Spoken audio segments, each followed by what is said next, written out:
ଯାଜପୁର ଜିଲ୍ଲାର ଅଗ୍ରଣୀ ସ୍ୱେଚ୍ଛାସେବୀ ସଂଗଠନ ପ୍ରକୃତି ମିତ୍ର ପକ୍ଷରୁ ଆଜି ମଧୁବନ କୁଆଖିଆ ରୋଡ଼ର ଉଭୟ ପାର୍ଶ୍ୱରେ ବୃକ୍ଷରୋପଣ କରାଯାଇଥିବା ଦେଖିବାକୁ ମିଳିଛି।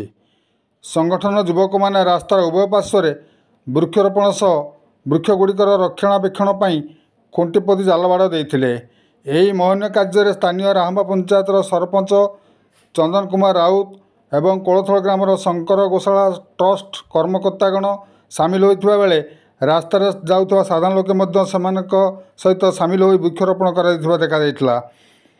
ଏହି କାର୍ଯ୍ୟକ୍ରମରେ ସଂଗଠନ ସଦସ୍ୟ ପିନାକୀ ସାମଲ, ବିଜୟ ରାଉତ, ପ୍ରକାଶ ଦାସ, ସୌମ୍ୟରଞ୍ଜନ ପଟ୍ଟନାୟକ, ସଦାନନ୍ଦ ମଲ୍ଲିକ, ଉତ୍ତମ ସାହୁ, ବିରଜା କିଙ୍କର ରାଉତ, ଅଭିମନ୍ୟୁ ବାରିକ, ଅଶୋକ ସାହୁ, କୈଳାସ ରଥ, ଅଭିରାମ ନାୟକ ଓ ସୌରଭ ପରିଡ଼ା ପ୍ରମୁଖ ସଦସ୍ୟମାନେ ଉପସ୍ଥିତ ରହି ପରିଚାଳନାରେ ସହଯୋଗ କରିଥିଲେ। ଅଧିକାର ନ୍ୟୁଜ୍ ଯାଜପୁର।